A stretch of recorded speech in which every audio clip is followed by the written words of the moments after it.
Pilu curhat wanita di Palembang batal nikah sebulan sebelum menikah. Ditinggal kabur calon suami, ternyata hobi lamar wanita dan ditinggal kabur.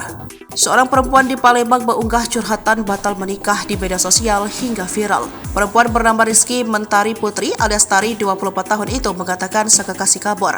Lewat akun Instagram pribadinya @rmntari, Tari membagikan momen saat dia menggelar lamaran dengan kekasihnya. Dalam foto lamaran itu, Tari dan calon suaminya kompak mengenakan setelan hitam motif batik.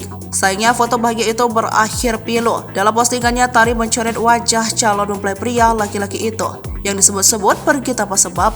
Rencananya pernikahan mereka pada Juni 2024 pun, kata Tari, batal. Tari mengaku tidak pernah membicarakan tentang batal menikah dengan sang kekasih. Hanya kekasihnya tiba-tiba sering melamun. Ketika Tari bertanya, sang kekasih pun disebut selalu menjawab tidak apa-apa. Karena merasa komunikasi mereka buntu, Tari pun meminta calon suaminya yang bekerja di Jakarta itu untuk pulang ke Palembang. Tak berselang lama, setelah sang kekasih kembali bekerja di Jakarta, Tari mengaku WhatsApp-nya diblokir. Dia baru sadar karena tidak mendapat kabar apa-apa dari kekasihnya. Keesokan harinya lanjut Tari, sejumlah keluarga dan calon pengantin laki-laki datang ke rumahnya dan menyampaikan pembatalan pernikahan itu. Menurut Tari, permintaan pembatalan pernikahan itu sudah pernah terjadi sebelumnya. Ini yang kedua kalinya.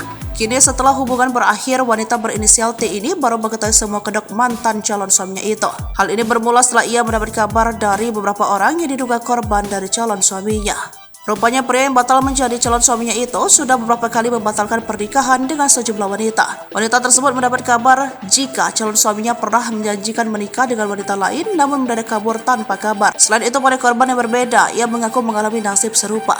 Terlihat pula gambar sebuah undangan calon suaminya dengan wanita lain beberapa tahun lalu.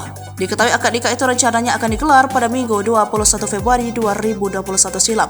Dan resepsi 1 minggu kemudian pada 28 Februari 2021. Tak berhenti di situ, ia juga memperlihatkan tangkapan layar korban dari calon suaminya.